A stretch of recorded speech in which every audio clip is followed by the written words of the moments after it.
Hey, Allen, ¿qué haces tú aquí? Sí, Miki, necesito hablar contigo.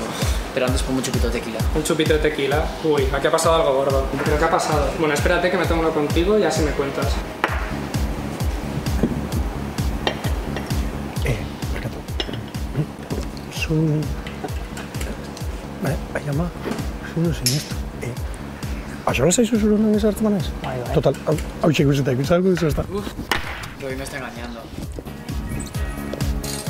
Pelikulako protagonista zara? Eta hori? Bueno, eso no es una película. Hau ez da pelikula bat, beste mutil bat eta ni protagonista dituen serie porno bat da. Los chicos somos los protagonistas y bueno. Konta edazuz, zelan eman zizun mundu honetan sartza gaitek? Bueno, la verdad que... Ai, ez galdetu zergatik, baina beti zana izan dut aktore pornoa. He querido ser actor porno. Desde el primer momento... Pornoa ikusten hasi nintzen lehenengo gunetik, inbidia sentitu eta Madrilera bizitzera joan nintzen. Y bueno, dije, tengo que serlo algún día. Bai, zeu izatez nongoa zara? Yo soy de Bilbao. Ni Bilbokoa naiz, baina urtebete da Madrilera joan nintzela. Taberna batean lanean hasi nintzen eta porno munduan sartu nintzen. Me metí en lo mío, actor porno. Bai, pornoa argi dago gezurra izan behar dela, ez da?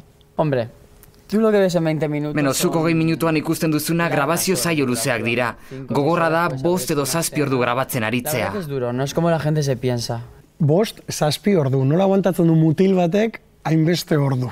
Hombre, pues con sus trampitas. Tranpatzoekin irauten dugu noski. Denok hartu behar ditugu Viagra eta antzekoak. O, bueno, cosas similares, ¿no? Hala ere, hainbeste trukotxo eta guzti horrek kaltetuko dute osasun sexuala ere, bai, imaginatzen dut, ez da? Hombre, es como todo, ¿no? Osasunarentzat ez da oso ona, baina alkohola ere ez da ona. Alde horretatik gehiago zaintzen naiz. Orain ez dut hainbeste alkohola daten. Nahikoa da hainbat botika hartu behar izatearekin. Porque ya con la Viagra y esas cosas que tomas, pues como que no es bueno. Eta zure lagun euskaldunek bertako zer esaten dute? La verdad que mis verdaderos amigos... Neure gertuko lagunek babesten haute, baina egia da pornoaren munduak aurreiritzi eta kritika asko jasaten dituela. Críticas de la gente. La gente te Askok aktore pornoa zarela entzun eta drogazalea edo prostituta zarela uste dute. Eta hori ez da horrela. Buf, mucha drogadicto, prostituto, de todo. Pero luego hay que conocer... Denetarik dago eta pertsona bakoitza ezagutu behar da. No son así tampoco. Hacen su papel de actor porno y ya está. Eta zure gurasoek nola hartu zuten ba? Bueno, la verdad que yo a mis padres... Neure gurasoi aktore pornoa izan nahi nuela zanien, eta lehenengo esena grabatu nuenean amari deitu eta horretatik bizi nahi nuela zanion. Le llamé a mi madre y le dije, mamá, al final soy actor porno. Amak kontu zibiltzeko esan zidan, badakielako mundu gogorra dela. Baina ni zoriontzu banaiz egiteko. Y bueno, pero si tú eres feliz siendo actor porno, yo prefiero que lo seas. Badakizue publiko euskalduna duzuen edo ez?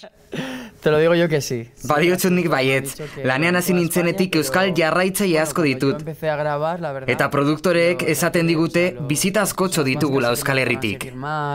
Y tal, bueno, a lo mejor la tierra sigue o no sé, pero sí que bastantes visitas tienen del País Vasco. Bueno, argi dago alde batetik mundu irreala edo pornografia dagoela eta beste batetik zure bizitza erreala. Goazen ikustera ba, ia papel hau nola maitzen den. Ez da gizerraiti bai imaginatzen nola maituko den, Goazen ikustera ba.